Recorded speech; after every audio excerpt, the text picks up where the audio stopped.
Welcome back to Dynamic Interactions. Today, we take a deep dive in Odysseus, but before we do, please consider liking and subscribe to the channel. It really helps us grow. Now sit back, take a deep breath as we soothe into this relaxing journey. Who is Odysseus? Odysseus is the cunning and resourceful hero of Homer's epic poem, the Odyssey. He isn't just a warrior, he's a king, specifically the king of Ithaca, a small island in Greece. But he's most famous for his epic journey home after the Trojan War, a voyage that should have taken a few weeks but stretched into a full decade. The Odyssey is a sequel of sorts to the Iliad, which tells the story of the Trojan War itself. In the Iliad, Odysseus is a key player, known for his cleverness rather than brute strength. His most famous contribution to the war effort was devising the Trojan horse, the massive wooden horse that allowed the Greeks to sneak into Troy and win the war. The Odyssey, a hero's journey. The Odyssey is one of the foundational texts of Western literature. It's a story of struggle, perseverance, and identity. The poem begins not at the start of Odysseus's journey home, but near the end, as he's telling his story to the Phaeacians. This literary technique, known as in medias res, Latin for in the middle of things, immediately grabs the reader's attention. Throughout his journey, Odysseus faces countless challenges. The Cyclops, Polyphemus. He and his men get trapped in the cave of a one-eyed giant. Odysseus outwits the monster by blinding him and escaping under the bellies of sheep. The Sirens. These beautiful, dangerous creatures lure sailors to their deaths with their enchanting songs. Odysseus cleverly has his crew tie him to the ship's mast so he can hear their songs without succumbing to their spell, while his crew plugs their ears with wax. The sorceress, Circe. She turns his men into pigs, and Odysseus must use a special herb given to him by the god Hermes to resist her magic and save his crew. His journey is a testament to his intelligence and resilience, but it's also a story of temptation and hubris. His fatal flaw is often seen as his pride. For example, after blinding the Cyclops, he can't resist shouting his name and revealing his identity, which allows the Cyclops to call upon his father, Poseidon, the god of the sea, to curse Odysseus's voyage. The multifaceted responsibilities of an ancient Greek king. An ancient Greek king, often referred to as a basileus, was far more than a ceremonial figurehead. His power, though often inherited, was a fragile thing constantly in need of being proven and maintained. Odysseus's story vividly illustrates these complex duties and the chaos that ensues when a king's authority is removed. The king as a military leader.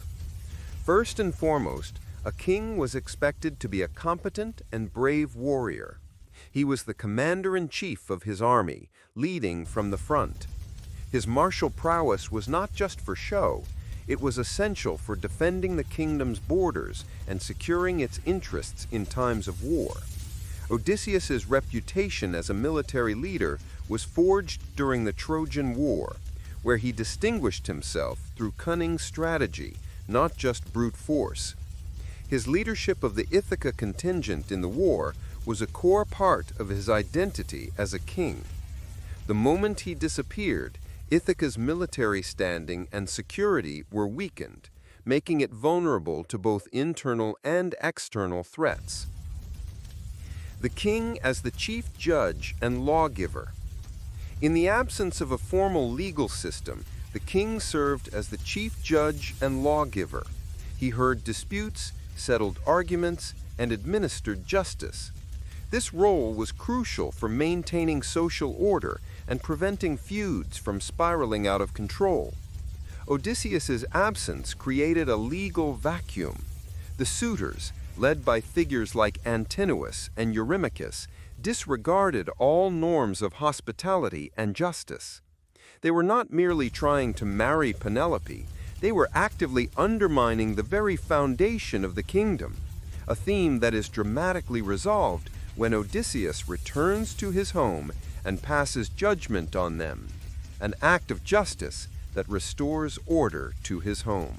Odysseus was a pivotal figure in the Trojan War, a legendary conflict that lasted for a decade. He was one of the many Greek kings who answered the call to arms to retrieve Helen, the Spartan queen abducted by the Trojan prince Paris. Odysseus was known for his cunning mind, and his speeches were so compelling they could sway the hearts of men. His strategic brilliance was a significant factor in the Greek war effort. The Trojan horse, a stroke of genius.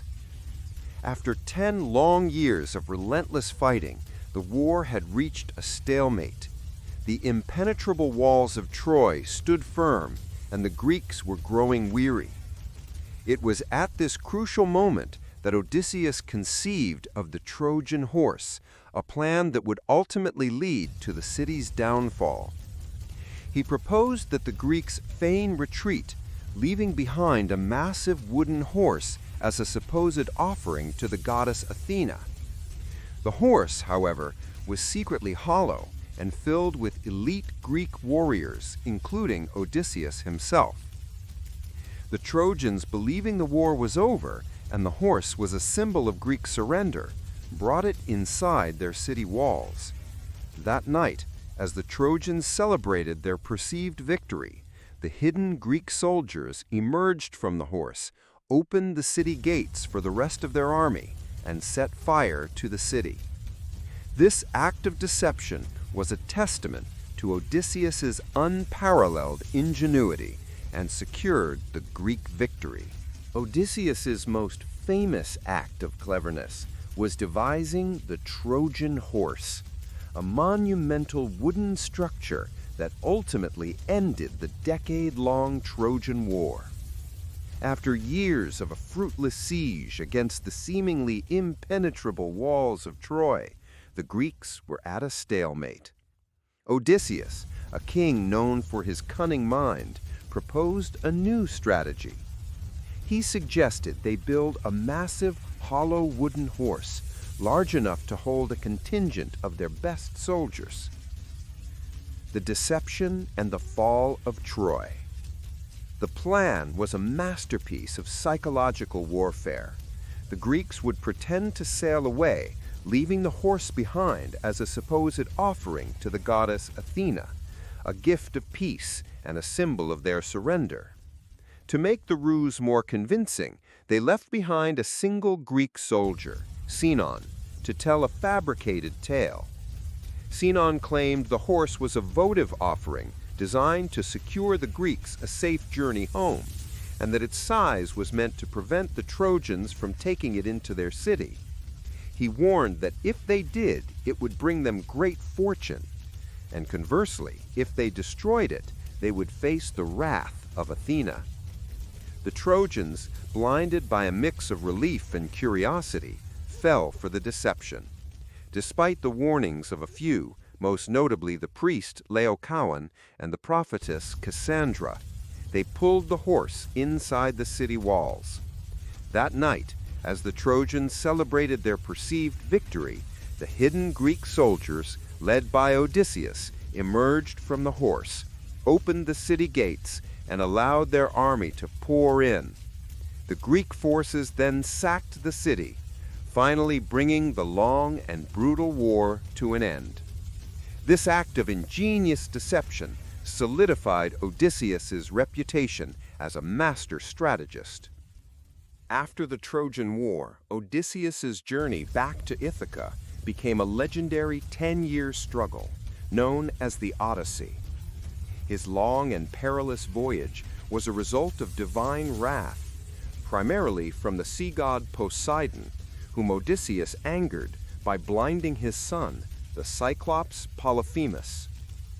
This divine curse led him on a treacherous path filled with mythical monsters and dangerous encounters. The Trials of Odysseus. Along his epic journey, Odysseus and his crew faced a series of life-threatening challenges. They were shipwrecked on the island of the Sirens, mythical creatures whose beautiful songs lured sailors to their deaths. Odysseus, forewarned by the sorceress Circe, had his men plug their ears with beeswax, while he, tied to the mast of the ship, listened to the irresistible melody without being able to succumb to it. He also navigated the narrow strait between the six-headed monster Scylla and the deadly whirlpool Charybdis, losing some of his men, but ultimately surviving. Another significant trial was his time on the island of the nymph Calypso, who held him captive for 7 years, captivated by his strength and charm. Odysseus, despite her pleas and promises of immortality, longed to return home to his wife Penelope and son Telemachus. The return to Ithaca. When Odysseus finally reached Ithaca, he found his kingdom in disarray. Suitors, believing him to be dead, had taken over his palace and were pressuring his wife to marry one of them. With the help of his son and a few loyal servants, he disguised himself as an old beggar to assess the situation and plan his revenge. In a famous scene, Penelope held an archery contest, promising to marry the man who could string Odysseus's great bow and shoot an arrow through the handles of 12 axes. None of the suitors could even string the bow. Odysseus, still in disguise, stepped forward and successfully completed the impossible task. He then revealed his true identity and, with the help of his son, slaughtered all the suitors, reclaiming his throne and reuniting with his family. His long journey, filled with hardships and heroic deeds, had finally come to an end. Odysseus was a particular favorite of the goddess Athena, who saw in him a reflection of her own attributes: wisdom, cunning, and strategic thinking. Throughout his trials and tribulations, Athena acted as his divine patron, offering him guidance, protection, and a few timely interventions. She played a crucial role not only in his journey home, but also in the events leading up to the Trojan War. Athena's support for Odysseus was evident from the very beginning. She was one of the key figures who inspired the idea of the Trojan horse, subtly guiding Odysseus's mind toward that ingenious plan. During the Trojan War, she often intervened on his behalf in battle, deflecting spears and providing him with the tactical advantage he needed to succeed. Her support was so overt that it sometimes put her at odds with other gods, most notably Poseidon, who hated Odysseus for blinding his son. After the war, when Odysseus was lost at sea, it was Athena who pleaded his case before the other gods. She convinced Zeus to command the nymph Calypso to release him from her island. When Odysseus finally reached Ithaca, she disguised him as an old beggar, allowing him to observe the situation in his palace and devise a plan to reclaim his throne without being immediately recognized by the ruthless suitors. She also provided him with a crucial shield during the final confrontation, deflecting the suitors' spears and ensuring his victory. Her unwavering support and divine interventions were instrumental in Odysseus's survival and his ultimate return to his family and kingdom. One of Odysseus's most memorable and significant encounters was with the one-eyed giant Polyphemus, a cyclops and the son of the sea god Poseidon. This episode, recounted in Homer's The Odyssey, is a classic example of Odysseus's cunning, outwitting brute force. Upon arriving at the land of the Cyclopses, Odysseus and a dozen of his men ventured into a cave to explore, not knowing it was the home of Polyphemus. When the giant returned, he sealed the entrance with a massive stone that only he could move, trapping the Greeks inside. Ignoring the sacred rules of hospitality, Polyphemus began to devour Odysseus's men, 2 at a time, for his meals. Realizing they were in mortal danger, Odysseus devised a brilliant plan. He first offered Polyphemus strong, undiluted wine that he had brought with him. The Cyclops, unaccustomed to wine, drank it greedily and became intoxicated. As the giant was falling into a drunken stupor, he asked Odysseus for his name. Odysseus, with a flash of insight, replied, "Nobody." The drunk Polyphemus, amused by the name, promised to eat Nobody last of all. Once the Cyclops was in a deep sleep, Odysseus and his remaining men sharpened a large wooden stake and hardened it in the fire. With a coordinated effort, they plunged the red-hot stake into Polyphemus's single eye, blinding him.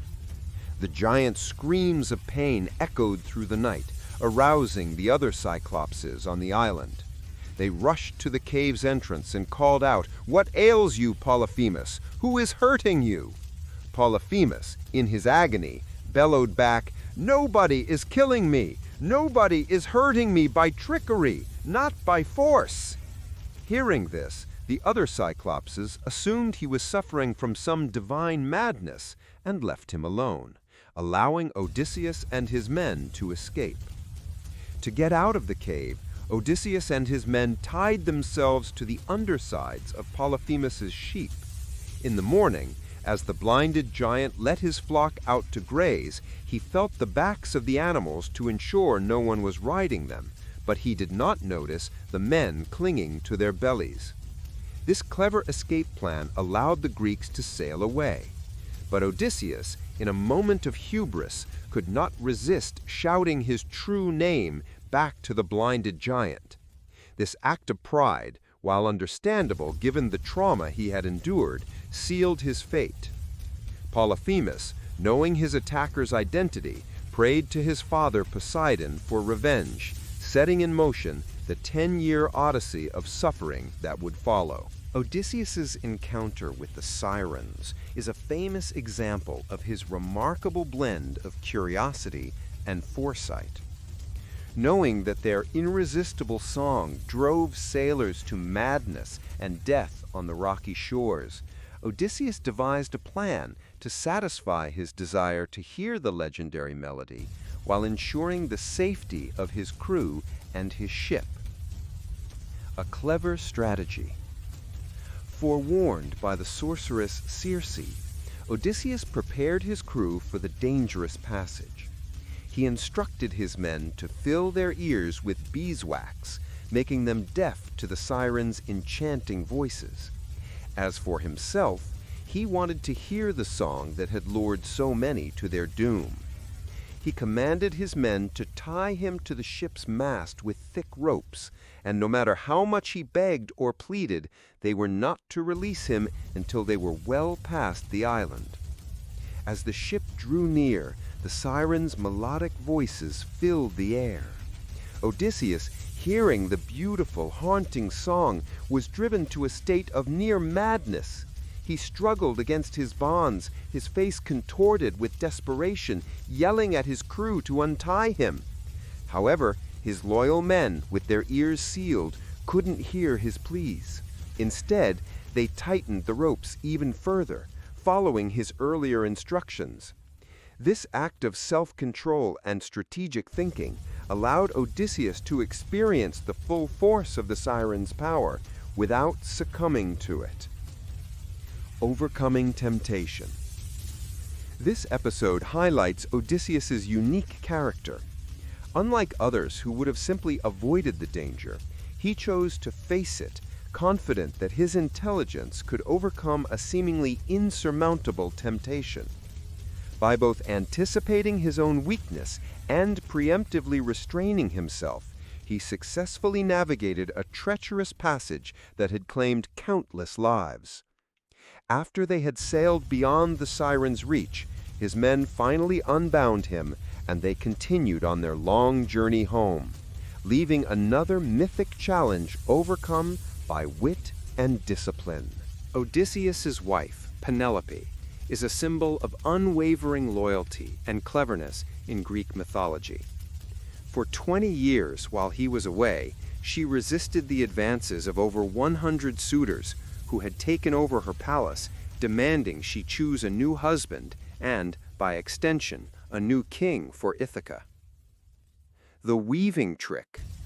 Penelope, a queen known for her intelligence, devised a brilliant scheme to delay the persistent suitors. She told them she would consider marriage once she had finished weaving a burial shroud for her elderly father-in-law, Laertes.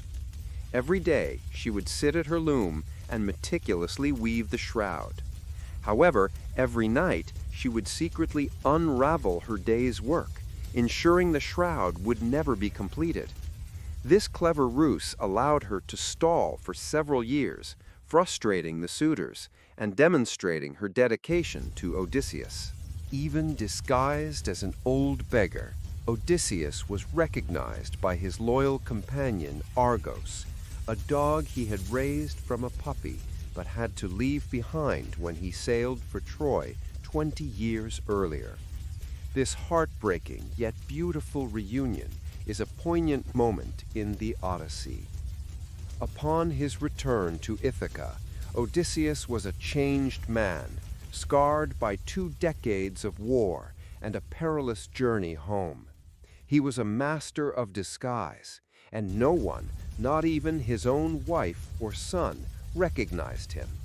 However, as he and his loyal swineherd, Eumaeus, approached the palace, they saw an old, neglected dog lying on a heap of dung. This was Argos. Despite his frail condition, Argos immediately recognized his master's voice and scent.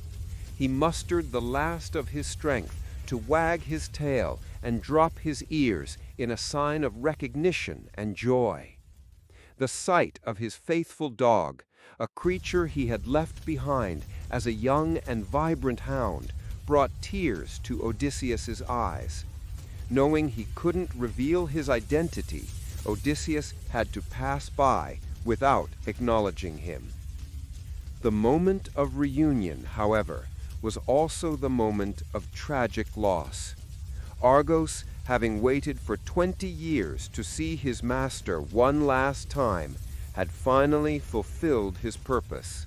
After recognizing Odysseus, he passed away peacefully, his long wait finally over.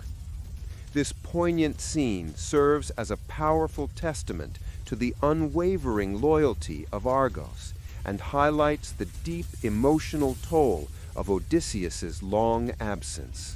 Odysseus's famous scar, a mark of a boar hunt from his youth, played a pivotal role in his homecoming. This scar on his leg was the key identifier that allowed his loyal old nurse, Eurycleia, to finally recognize him after 20 years of absence. The scar on his leg was the key identifier that allowed his loyal old nurse, Eurycleia, to finally recognize him after 20 years of absence. The boar hunt is recounted in the Odyssey as a flashback. As a young man, Odysseus had traveled to see his maternal grandfather, Autolycus. Autolycus had named him Odysseus, meaning son of pain. During his visit, Odysseus participated in a boar hunt on Mount Parnassus. The hunt was a success, but as he was about to spear the boar, the animal charged him, goring him in the thigh with its tusk. Odysseus was wounded, but he managed to kill the boar. The wound left him with a lifelong scar. The unveiling. After Odysseus's triumphant return to Ithaca, disguised as an old beggar, his wife Penelope, still not recognizing him, offered him a bath. It was a common act of hospitality to a guest. Penelope instructed her old nurse, Eurycleia, to wash his feet. As Eurycleia was washing him, her hands moved to his leg, and she felt the familiar scar. A flash of recognition swept over her. The old nurse, who had nursed him as a baby, instantly knew this was her long-lost master. In her shock and joy, she dropped his foot into the basin. The scar served as the final irrefutable proof of Odysseus's identity. He had been recognized by his dog and now by his old nurse, but the scar was the undeniable physical proof that the man standing before them was the true king of Ithaca. The scar, a symbol of a youthful adventure, became a symbol of his journey's end and his triumphant return. Before sailing to Troy, Odysseus and his wife Penelope had a son, Telemachus. He was but a newborn infant when his father left, and for the next 20 years of his life, Telemachus had to grow up in a palace overrun by over 100 suitors vying for his mother's hand in marriage and his father's kingdom. In Roman literature and tradition, Odysseus is known as Ulysses, a name also used in many English translations and works of art. The Romans adopted much of Greek mythology, but they often gave the gods, heroes, and places their own names and cultural interpretations. The Roman perspective. While the Greeks admired Odysseus for his cunning and his ability to outwit his enemies, the Romans had a more complex and often critical view of his character, particularly in contrast to their own ideals of pietas, duty and devotion, and virtus, manly virtue. The great Roman poet Virgil, in his epic poem The Aeneid, which tells the story of the Trojan hero Aeneas, portrays Ulysses as a deceitful and often cruel figure. This is understandable, as the Romans claimed descent from the Trojans, and thus viewed Ulysses as the mastermind behind the city's destruction. In the Aeneid, Ulysses is not the noble hero of Homer's epics, but is instead often referred to as cruel Ulysses or deceitful Ulysses. The character of Sinon, a Greek spy, is used to further demonize Ulysses and the Greeks as a whole, as he convinces the Trojans to bring the horse into their city by claiming it was an offering from the deceitful Ulysses. Despite the Roman writer's often negative portrayal, the name Ulysses has had a profound and lasting impact on Western literature. From Alfred Lord Tennyson's poem Ulysses, which imagines the hero restless in his old age, to James Joyce's modernist masterpiece, Ulysses, which parallels Odysseus's journey in the life of a single man in Dublin, the Roman name has become synonymous with the themes of adventure, homecoming, and the human spirit's endless quest for knowledge and experience. While Odysseus is a great hero, he's also a deeply flawed character. Unlike demigods like Achilles, whose greatness often stemmed from divine blood, Odysseus's heroism came from his ingenuity and resilience. However, these very traits were often intertwined with his human flaws, such as pride and hubris, which frequently led to misfortune. The flaw of hubris. The most notable example of his pride is his encounter with the Cyclops Polyphemus. After successfully outsmarting and blinding the giant, Odysseus and his crew were able to escape.